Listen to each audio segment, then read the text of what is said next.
Welcome, everyone. You're watching In the Crosshairs. I'm your host, Raquel Okyay, and my special guest today is John Richardson. Welcome to the show. John, you and I met, we were just talking about it, you and I met at the Gun Rights Policy Conference a couple of years ago, I think in Orlando. Yes, that's correct. It's been about four or 5 years maybe. And I know that you do a lot of new media, and you do a lot of, you advocate for gun rights. That I know for sure. And I'd like you to tell our guests a little bit about your background before we start getting into the 2A topic. Okay. I started blogging probably in May of 2010. Had been a big reader of blogs for many years. I said, I could do this. And that evolved over time into being invited to be a co-host of the Polite Society podcast. And I think I've been doing that for maybe even 5 years now. I've also been a speaker on new media at the Gun Rights Policy Conference for the last 3 years, and I've been invited again. I will presume that the topic will be on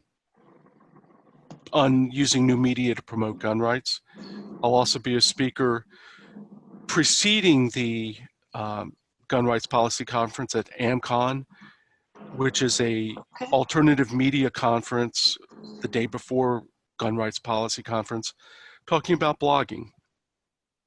Okay, interesting. You've got quite a background.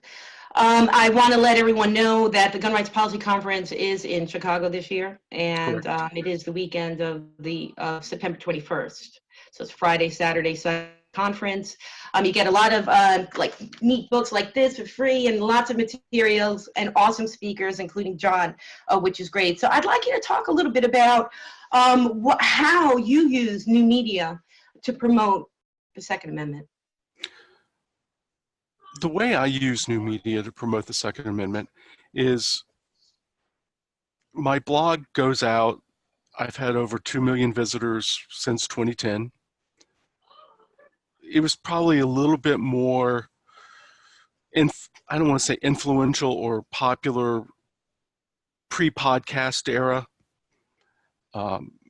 People were reading blogs more often, but presenting research, presenting an analysis of gun rights cases, whether it was Heller or the McDonald case or all the subsequent gun rights cases that have been brought, looking at the spread of shall issue concealed carry and now the spread of constitutional carry. Thanks to a couple of my readers, they provided me with some research. And one was just showing the growth of shall issue, got picked up by Instapundit. That one blog post got well over 25,000 visitors. It got the graph got reposted in the first Second Amendment legal casebook put out by Dave Koppel and his friends. So it also coined the term that shall issue is the new normal. So nice. That's fascinating. I'm so glad that you're out there and doing that work, because it's almost like I appreciate it, but I don't think whether the public actually knows how influential that media is, that different media than the mainstream. Because the mainstream, the way I look at it, is that they're really negative towards 2A. And it's part of the reason why I started this program. And this is the 20th episode, by the way. Well, you just can go back to some of the research by the late Professor Brian Patrick, who was at the University of Toledo, and he was showing how gun rights activists used alternative media.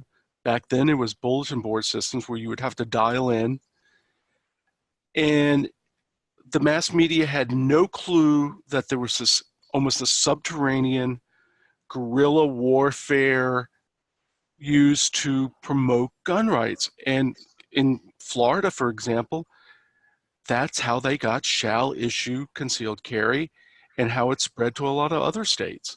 people talking to people outside the purview of the mass media who were saying, oh no, there's going to be blood in the streets, this will never get passed. And then they organized, it was a way to organize without being publicly seen, shall we say. Do you think we're out? I think we're out more in the public now. Oh, absolutely. More than ever. Absolutely. Right. I see it the same way. I do see it sort of as an underground group of people. But I think that the more people see who we are. So, you know, we are the NRA. So we are the gun owners. You know, I'm not a criminal. You know, you're not a criminal, John. So I want them to see us, you know, for who we are. And I think that I've been, you know, semi-successful in doing that. I've also had some success in print media, spreading the two-way word, which, you know, does move around. You know, it does move around, and it does, you know, kind of get into that mainstream, you know, which is good. And I think I've had a positive effect on, you know, kind of changing hearts and minds about the Second Amendment. What I want you to do is, John, I want you to explain for the listeners the importance of the shall carry, which is written into the law, right? Because other states that don't have shall carry, the shall, what is the difference? What does that word mean exactly? Sure. You have may issue, which you're allowed to carry at the sufferance of the government. In some places, if you have given a substantial contribution to the local sheriff or well, that doesn't seem or fair. Whatever, well, it isn't fair. And shall issue basically means if you are not a criminal, you can pass a background check. Some states require you to have fingerprints. You're a good citizen. Then you must be given a concealed carry permit so long as you meet the requirements. You don't have to jump through hoops. You don't have to say that your life is at danger. You don't have to say in New Jersey, go before a judge and prove that the kidnappers are coming after you and then get turned down even though you were actually kidnapped, saying, well, you know, that was over. Now you really don't need a gun.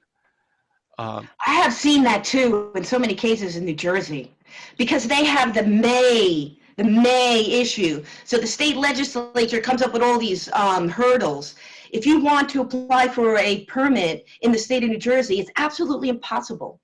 Absolutely. Because, like you said, you have to prove before a judge that literally someone is going, it's imminent. Someone's going to hurt you tomorrow if you don't go ahead and, you know, issue the firearm to the law-abiding citizen. You know, so we're not asking judges to issue permits to felons or criminals. We're asking judges to just issue permits to law-abiding citizens. In the state of New Jersey, you cannot. Exactly. As a friend of mine likes to say, if you want to date my daughter, you have to have a concealed carry permit, because that way I know you're not a felon. Or you're not somebody who's been convicted of domestic violence against a woman. That's right. Right. That's a good threshold. And I think I'm going to use that for my own daughter. But in a lot of states, open carry is constitutionally permitted. For example, in my state of North Carolina, you can open carry anywhere without a permit. I used to tease my friends down in Texas, like, we had better gun laws than they did, even though it's Texas and everybody assumes that they had good gun laws. But we've had open carry forever. Right. Shall issue means that you can be responsible for protecting your own safety and that of your family. So how many states in the union do have shall issue and are issuing permits to law-abiding citizens, as opposed to New Jersey, where they're just not issuing permits at all? Well, it'd be easier to say what states don't have it. Okay. And that would be parts of California, because While it is officially a may issue state, there are counties that are effectively shall issue. Hawaii, Okay. New York, Maryland, Massachusetts, Connecticut, maybe. The number is really going. Sounds like a northeastern West or California problem. Exactly. I mean, even Illinois now is shall issue. They Okay, were the last. They were the last state to get concealed carry, and they are a shall issue state. Now that was due to a court case, but nonetheless, they are shall issue. Are the state courts, are they abiding by the law? From what you can tell? I have not seen any state law cases dealing with whether or not it shall issue or may issue. In Illinois, most cases I've seen have always ended up in federal court, whether it was Gore versus Peruta in California or Shepard and Moore versus Madigan in Illinois. They were both federal cases that ended up at the appeals court level. Do you think it might come a time where we can get some national reciprocity, or even a national, like a national shall issue standard? I would not want a national shall issue standard. I think it still should be a state-based thing. Okay. But that said, I would love to see national reciprocity, where it would say that if in your state you have a carry permit, or if your state is constitutional carry, you can carry in any other state that document or that right is treated just like a driver's license. The only restrictions would be not who has a permit, but you might not be able to carry in a restaurant that serves alcohol or in a bar, or you can't carry in a courthouse. Those kind of restrictions would stay in place. Okay. What about restrictions in your vehicle?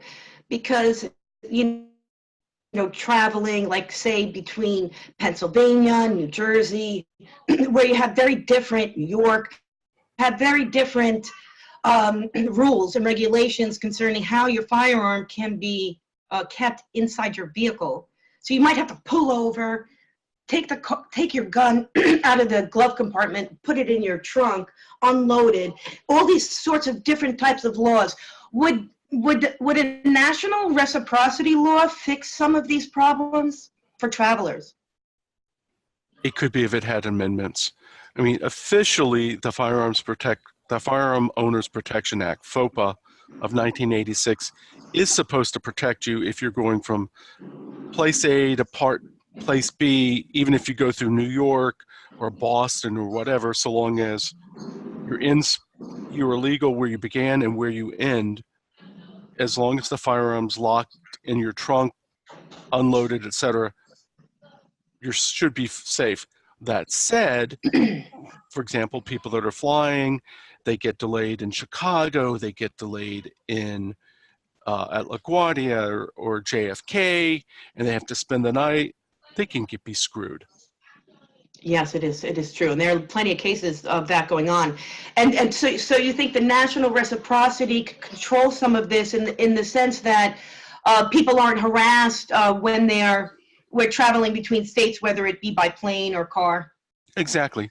When we used to go visit relatives in St. Louis coming from North Carolina, the moment we left Paducah, Kentucky and crossed the Ohio River into Illinois, I would have to unload my gun and lock it away. And then we crossed the Poplar Street Bridge on the Mississippi into St. Louis, it could be loaded again. Fortunately, in Illinois now, due to actually a state court law ruling, if you have a permit from any state, you can have a loaded firearm in your car. You can't walk outside the car with it, but you can have it in your car, even if you're not an Illinois resident. That's incredible. How'd you all get that passed? That was a legal action. Okay. I'm not sure how they got it through. Right. I mean, So it was a decision Il- that made it Illinois, the law. Illinois is a lot like New York in that you have one big city that dominates the politics of the state, Chicago versus downstate, New York City versus upstate, Right. and you get down to southern Illinois or upper northern New York, and you could be in the south or the middle of the country in terms of gun rights and perception of gun rights. You still just have to deal with the rest of the state.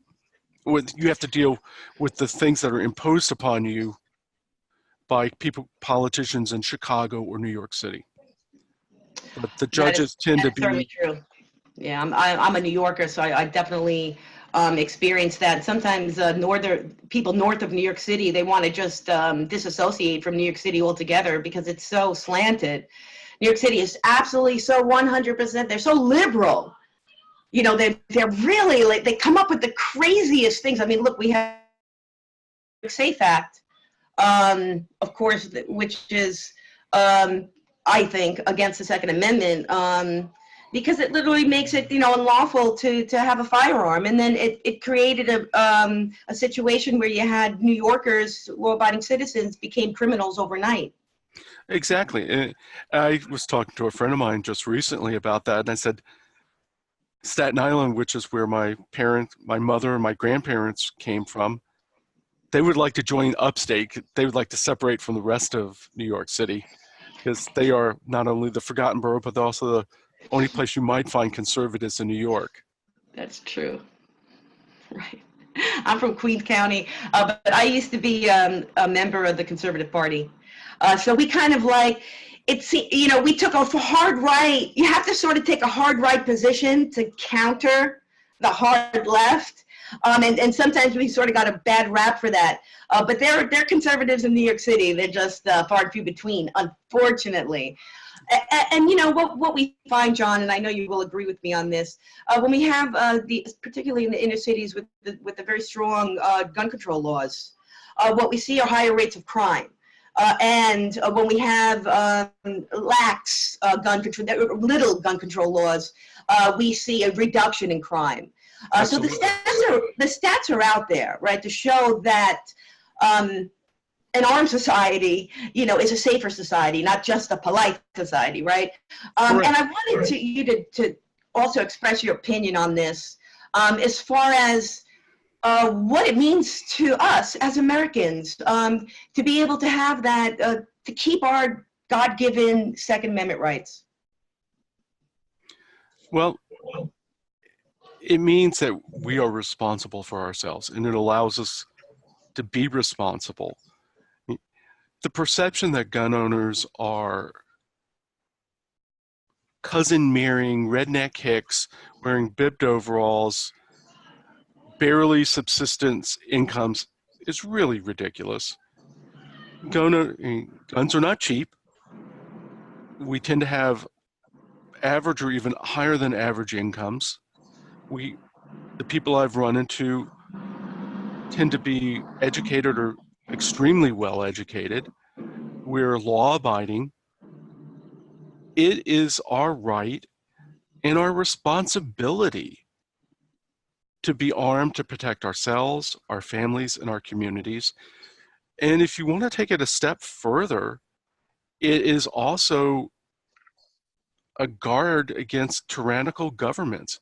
And people might say, well, you can't beat the government. They have jet planes and bombs and the nuclear weapons. And all I'd have to say is look at the Viet Cong and look at the Taliban in Afghanistan. Guerrilla warfare can keep a large modern army tied down. So yeah, and if you even go further to the whole controversy about Cody Wilson and the Liberator pistol, basically it was showing that gun control can never work. We've always had the right to make our own firearms. This just makes it maybe somewhat easier. Now, of course, you're going to have a $1,000 printer, But then you look at what they call the old Northwest frontier, the border between Pakistan and Afghanistan, and you have people making all sorts of firearms using an anvil and a forge, and they're on a dirt floor, and they work just fine. So, Right, right. Because it doesn't really matter how, but the point is that it can and it will, and it should be open and available to us. It really doesn't matter what we can project, like the government is too powerful and there's no way that an armed society can combat the a government, a tyrannical government. Well, we don't know that. I'm not going to project that one day the government's just going to have too many weapons and you know what, we'll just go ahead and give them up. And it's just simply not up to them. And also, John, as you know, the history is that despotic governments routinely, that's one of the first things that they want to do. They did it in Cuba, they did it in Germany, and that's disarm the populace, because the only way to really control the populace is to disarm them. Absolutely. Yeah, you have to. And it's really logical for me. It's a very logical sense. And I kind of like rack my brain trying to convince other people that I'm not the bad guy. I don't want school shootings or any other tragic shootings to occur, and any more than the rest of us, right? So absolutely not. Why are you blaming me? I certainly want to come up with solutions to fix some of these problems. And I think within the gun rights community ourselves, we have come up with some of those solutions. I look at in Ohio at the Buckeye Firearms Association, they developed what was called the FASTER program, which was to train teachers in firearms use to a standard higher than the police. To pass the program, you have to have a 92 versus 80 if you're a police officer, emergency medicine, recognition of a situation, and in school districts that allow it, teachers can be armed. And it's an option. And it's it is an something option, is that right. can be open for discussion. And I've had Linda Walker, who's the founder of Buckeye Firearms, that on my program to talk about this a few weeks ago. And they've trained already, thousands of school teachers across the country, and they're implementing it. And the idea is that it's so let the school board decide. Is this the safest way that we can protect our children? But we have to talk about it, because I feel like they're sitting ducks. And I have kids in public schools, so it really is a concern for me. And I get just as emotional because I become scared. I become scared that. And the first thing that comes to my mind is that our president has armed guards, our governors have armed guards, our Hollywood famous people have armed guards. Why can't we protect our money with armed guards? We protect our banks with armed guards. Why can't we protect our kids? Exactly. It's absolutely, at least have a discussion. You know what I heard I saw a byline about it. The liberals were saying teachers are going to go shooting kids if they're armed. No.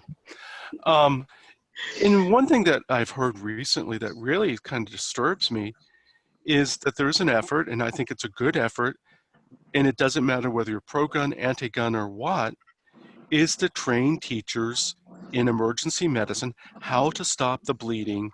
And the gun control industrial lobby is objecting to it, thinking it is this is just kind of a backdoor to bring in guns in the school. No. Emergency medical? Yes. Where you could have natural. Where you would have a natural idea to help. Nothing wrong with that. Has nothing to do with firearms even. No. It would include having, putting first aid kits in schools that would have tourniquets, that would have absorbed bandages with clotting material, whatever. Band-Aids are not going to stop, you from bleeding out. And it could happen just because a kid was in wood shop or metal shop and he cuts his hand really badly and they've got to stop the arterial bleeding. It doesn't have to be a shooter. It doesn't have, it just makes sense. I think so too. And here's part of the problem is that they're just not listening. They close their ears and they're just seemingly saying, whatever it is you come up with, as long as you're not on our side with massive gun control or massive gun confiscation, we just, we don't want to hear it. And that's just, it's illogical to do that. And it certainly is not saving anybody, not saving any lives. I mean, it's not protecting their children. Right. Though, of course, I would guesstimate that when you look at the leaders of many of the gun control organizations, those who have kids, their kids are not going to public schools. Right. And we do find that oftentimes these groups, smaller groups, are funded by bigger groups who have, in my opinion, a bigger agenda than the media or everyone else is kind of looking at. Do you agree with me? And what is that agenda? I think the agenda is control. I mean, whether the money's coming from Michael Bloomberg or coming from George Soros or whomever, the agenda is control because they know an unarmed populace can be controlled. Like you mentioned Cuba earlier, you look at the Jews in Germany and in wherever the Nazis were in Eastern Europe. Right. You look at France, which made it a death penalty. The Germans' occupation made it a death penalty not to turn in your firearm. And many French did not turn in their firearms. They just hid them until they were needed. That is very scary. And they needed them. Oh, absolutely. Right, right. And that's the real world. That's the real world that we live in. And I think we were talking about this a couple of weeks ago, just about the history of firearms and protection and the idea of self-preservation. But you can imagine, back in the day, colonist time, you wanted to travel from one place to another, and you got in your buggy and you packed your items in the car, and you had your horse, and you rode down strange roads, strange lands to get to where you wanted to go. You're going to have robbers and barons, and it just exists. I don't want it to. I don't really teach my children not to behave but the reality is, John, that the evil exists in the world. So whether it's I'm in a carriage, or in my car, or if I'm in my home, if I'm in my neighborhood, if I'm out in public, the idea is that I should always be able to defend myself in whatever manner that I choose. The last thing you just said, in the manner that you choose. I think that's the key thing. It is about freedom. And it's about freedom of choice, about what you yourself choose to do, whether you'll say, I want some non-lethal method, pepper spray, mace, tear gas or whatever, or one of those asp batons, or say, I'm 60 plus years old, I have asthma, my knees aren't so good anymore, I broke my ankle, I can't run fast, so I need something a little stronger to protect myself because I can't get away from being attacked. If I'm attacked, I can't run away, which is really the best thing to do, is try to avoid a situation. But sometimes situations don't avoid you. That's true. For women, it's really tough out there, because just our general physicality. If a man were to try to grab me, or try to rob my purse, or whatever the case is, come into my home, I'm really simply I really feel like a sitting duck, because men are just simply by nature strong. And by nature bigger than women. And I just feel like the only defense that I have is something really stronger. Absolutely. I mean, a firearm is an equalizer for the weaker, the female, for whomever. And it doesn't matter whether you're female or male. It keeps you from being preyed upon. Absolutely. That's what I think. And I mean, so many times it's just the mere presence of a firearm without any shots being fired, nobody being shot, just saying, back off, I have a firearm, or you presented the firearm in a situation, with imminent danger, and the thief goes, oh, I better get out of here. This person's armed. Who knows what they could do to me?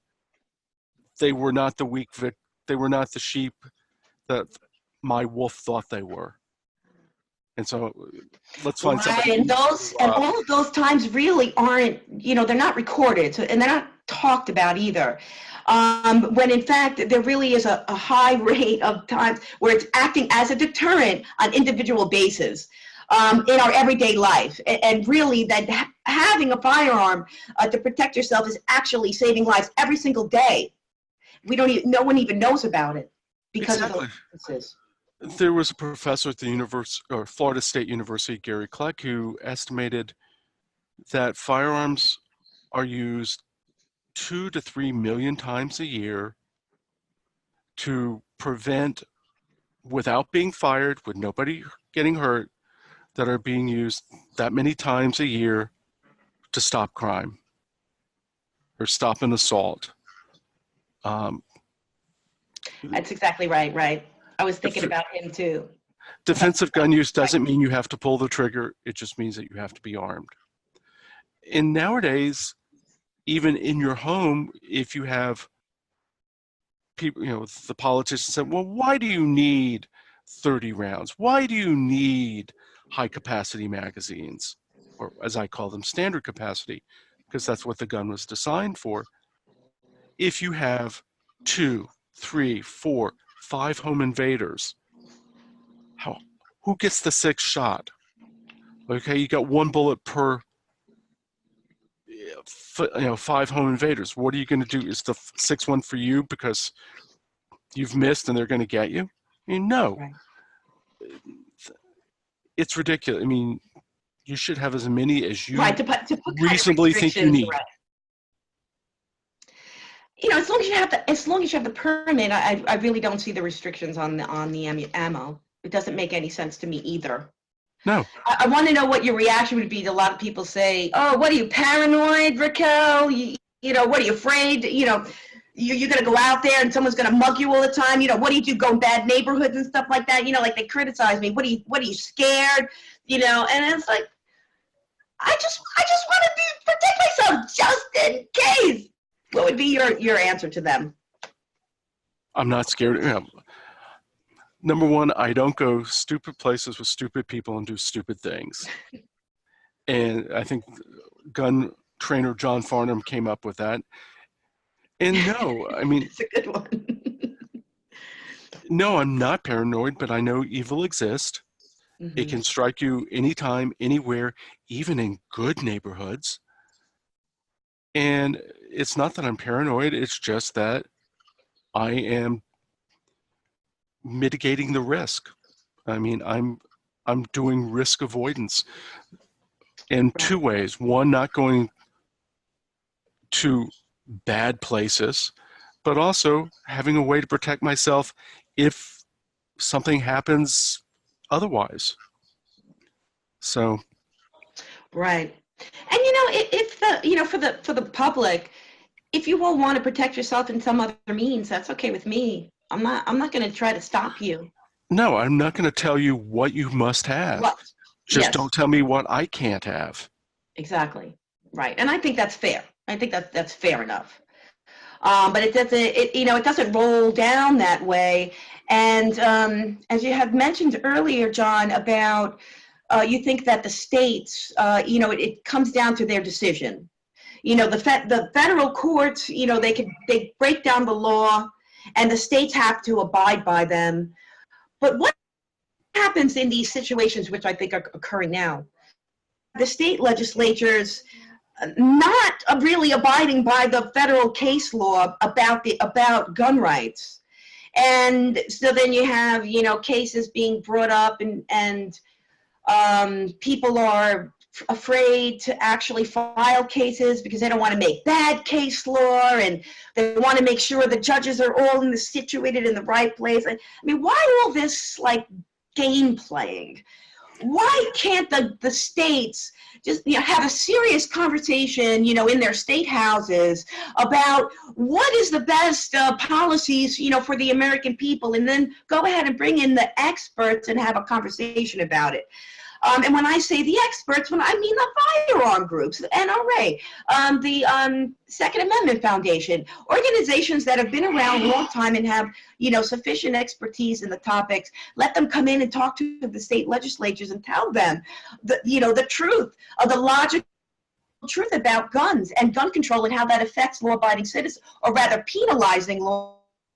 Have a conversation, but we don't even do that. You know, I feel like, you know, the state legislatures, they're controlled by this anti-gun lobby, and they direct the conversation, they keep the conversation, and everybody else is shut down. There's no meaningful and then the gun control laws get passed, and they get passed. How do we combat that, John?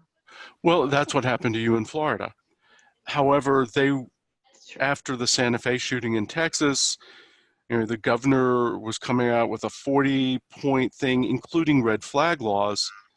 My fellow co-host on the Polite Society podcast, Rachel Malone, who now is the Texas representative from Gun Owners of America, organized gun groups. They went and spoke at the public hearings, and the governor backed off of red flag laws. Now, there may be other stuff, but that was the key thing that they were fighting. And now she is going to, she's doing training sessions for local activists, how to talk to your city council, how to talk to your county commissioners, how to talk to your school boards, how to get them to get rid of policies that they may have implemented 20, 30 years ago that were anti-gun, how to get them, stop them from reacting in the face of, let's say, a rare event, which, to be honest, school shootings are rare events. Yep. Basically, people saying, no, this is not what we want. We will vote you out. We will make it your life miserable, politically miserable, if you continue with this. I think what happened in Florida was, post-Parkland, we've got to do something. We got to do it now.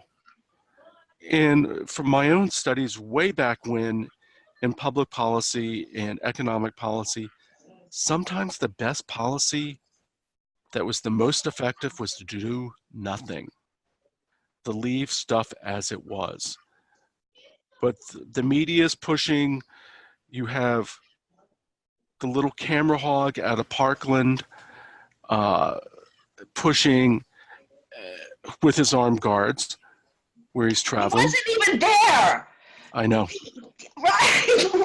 Doesn't that like destroy his credibility? I mean, you know, I'm a journalist. Like, I wouldn't take his word for it. I mean, he sort of, you know, he lied to the public, you know, on video, claiming that he was at the school and then he wasn't at the school. And then, I mean, doesn't the media just say, all right, well, as I said,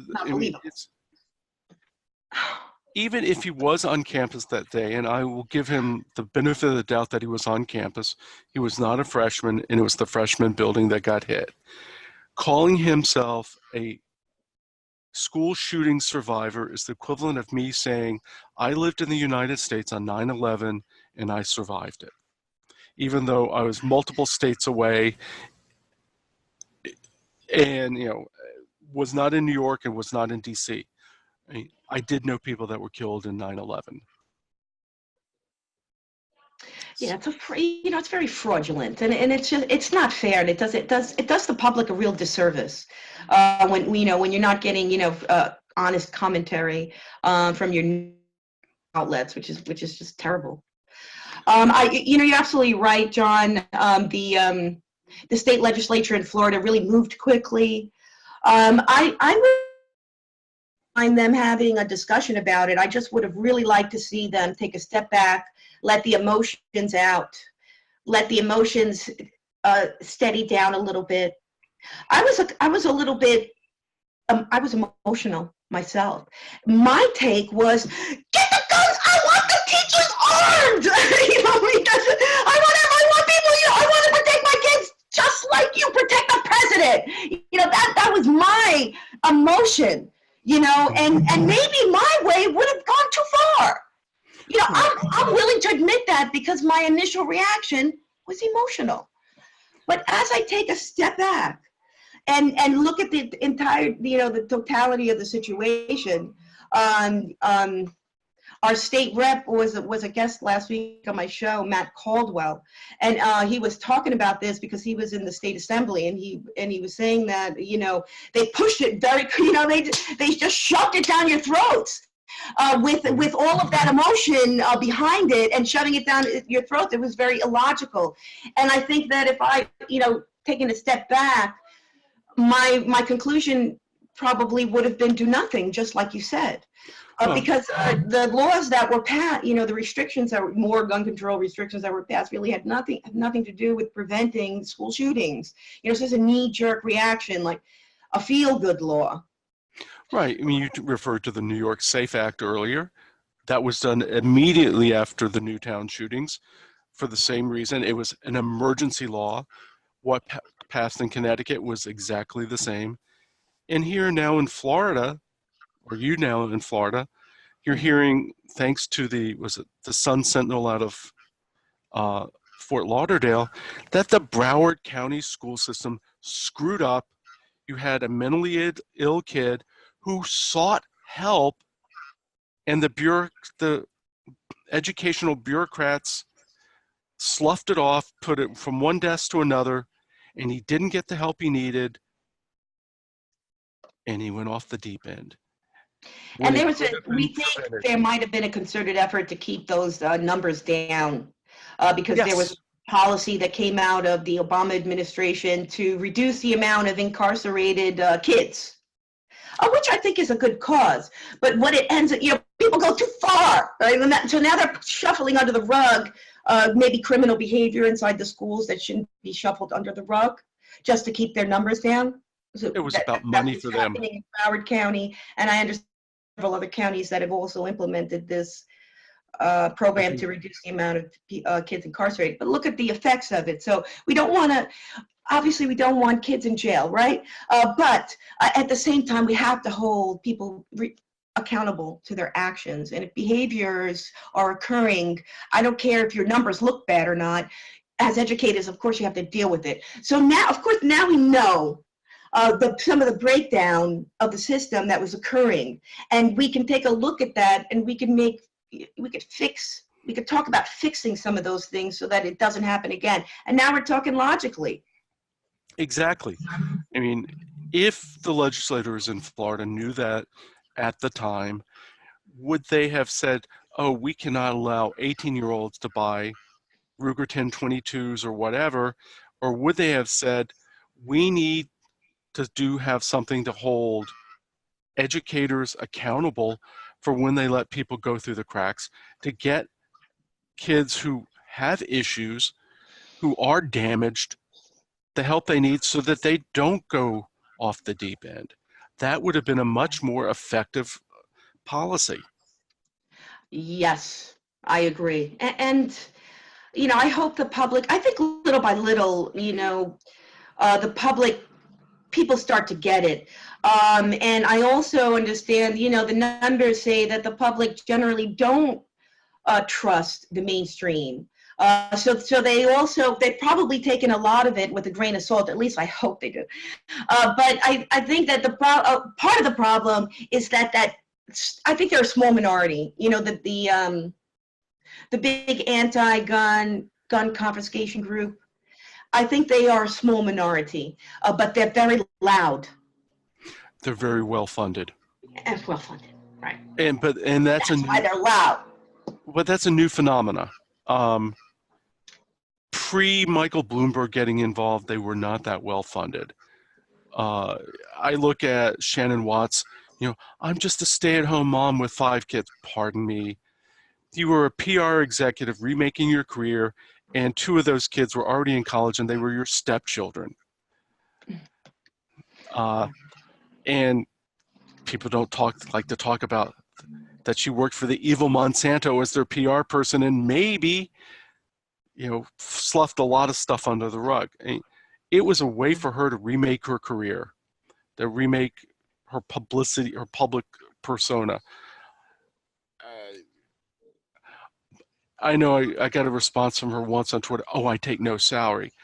Yeah, but you take expenses, and you're getting $250,000 a year for expenses, and you travel first class, and you travel with armed guards. And in the marriage, I won't go there. You now live in a $6 million house in Boulder with a yoga studio. I'm not kidding about that one. I believe you.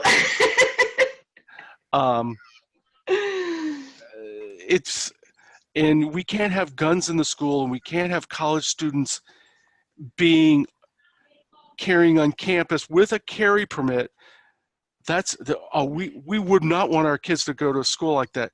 Yet your own daughter went to Colorado State, which allowed that for the last number of years. Can we say hypocrite? They're complete hypocrites. I do. I don't. And I do think that, you're right. I mean, it puts her out there in the public. She gets to be, a public figure. And, I get kind of offended by all of these, like, kind of Hollywood people, or, I've been writing about electoral politics for a long time, and particularly Second Amendment for a long time with human events. I've done, quite a bit of research. It's my turf. It's my turf. Politics, gun rights, political corruption, that's my turf. Then you can sort of have these, movie stars and celebrities, I call them, bloviating about their political opinions. And they're really, of course, they're not based on the type of experience that somebody like me or you have. And it just feels like, who the heck are you? I don't go and try to do your job. Well, what really good at it. I want to be good at your job. I don't know what your job is about. But don't come my turf and tell me I'm wrong. It's just frustrating. I look at Lisa Milano and I say, oh, okay. You were tutored so you could finish high school and you have no further education. Right. And I look at my wife and myself, and we both have graduate degrees. I look at her 2 daughters. They both are college graduates. I look at my son-in-laws. They're both are college graduates. My 1 daughter and 1 son-in-law both have graduate degrees. I'm like, really? You're supposed to listen to them. Yeah, they're outlandish. I don't. You dropped out of college because you had a pretty face, or you had a ruggedly handsome chin, and you could be molded into acting. I'm sorry. I just don't see it. Neither do I. It took me, I was a young mom and a young bride also. And I went back to school, and it took me 7 years to get my bachelor's degree part-time. So it wasn't easy. But I did it, and and it gives me, part of the background that I have to be doing what I do. Mm-hmm. But that takes work. I can't just wake up and today be like, I'm going to bloviate about how to act. Right. Because I have no experience in it. I'm not going to tell them how to project their voice or how to act.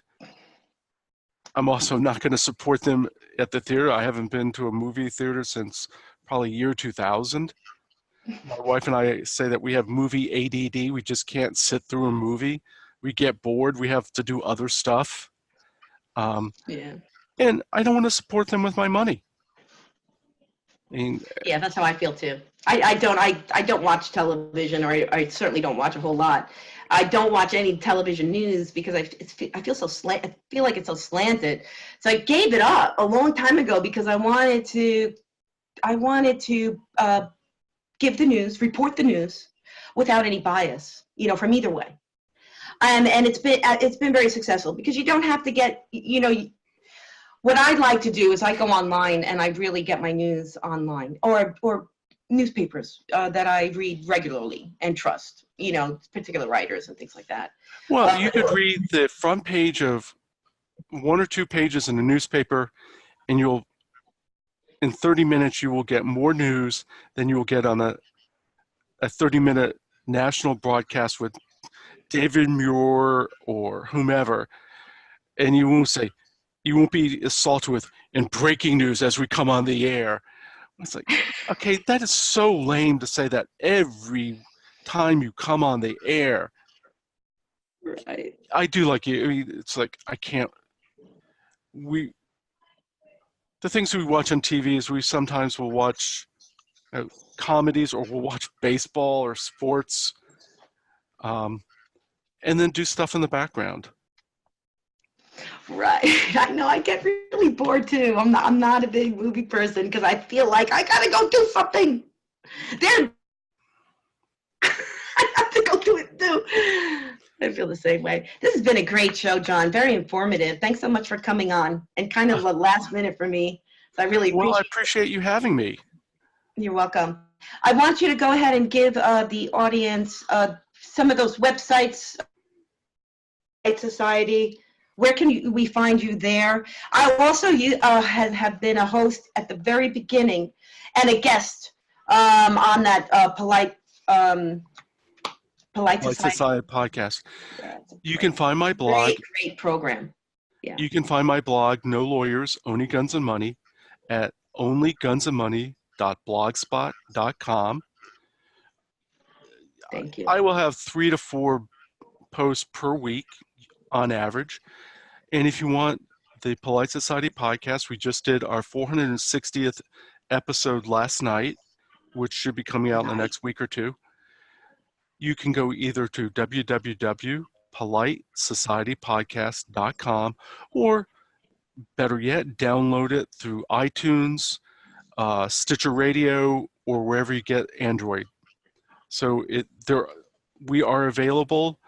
If you go to our website, Polite Society Podcast, you will get it if you only want to listen to, let's say, the news, or you only want to listen to us discuss defensive gun uses. You can download that segment alone. Perfect. So, I like that. And we try to have. I'm a big fan. I mean, we try to have 1 to 2 interviews most episodes, and we've had people all over, ranging from Stephen Halbrook, who's written a book about the Nazis and gun control, who's also argued before the Supreme Court. A lot of trainers, politicians, whomever. And I was on your show too. We will be broadcasting, live streaming from the Gun Rights Policy Conference on the Second Amendment Foundation's website, saf.org, both days. And we will also be, as I understand now, live streaming AmCon, which is the alternate mass media convention. Where is the convention? It is going to be at the Hyatt Regency O'Hare Airport. It's going to be at the same place as the Gun Rights Policy Conference. Yes, and actually, it's just the day before. The Gun Rights Policy Conference opens Friday night with the reception. AmCon is from 8 until like 5 in the afternoon, with lunch provided by the Second Amendment Foundation. And so that's on Friday. Both are free. So it's free. So people can actually go early and attend that conference. if they want to come early Friday. Correct. Now, Okay. we would ask that you would register in advance so that we know how many people are attending, and then we can provide, you'll get your box lunch. And where can they get registered? On Facebook, look for AMCON, AMM-CON. I can't say that. I think there's a website, the same, AMM-CON.com. Okay. But just do AMCON on Google and you'll find it. Okay. But definitely register for that. Myself, Rob Morse, and Liston Matthews we all have been blogging for years, and we will be leading a talk on blogs. There will be people talking about podcasting, how to monetize your blog, your etc. So how to make it pay for itself. Right. Interesting. Techniques, how to use Zoom, or we were trying to use, I think it was called Netcaster last night, or how to use YouTube, whatever. We have people who do all of that. Excellent. Sounds like a good conference. I'm really going to try and be there. So that's September 21st during the day with AMCON, and then the Gun Rights Policy Conference kicks off then Friday night. That Friday night, all day Saturday, 21st. and half day Sunday. And again, it's all free. You just got to get to Chicago. It's all free, and the speakers are just excellent. They're just excellent. Yeah. And then the material that's given out for the guests is really incredible. You're right. Several times. Great place to network. It's like this is what Linda Walker said about gun rights people. It's like getting together with family, but without those family members that you don't like. You're absolutely correct.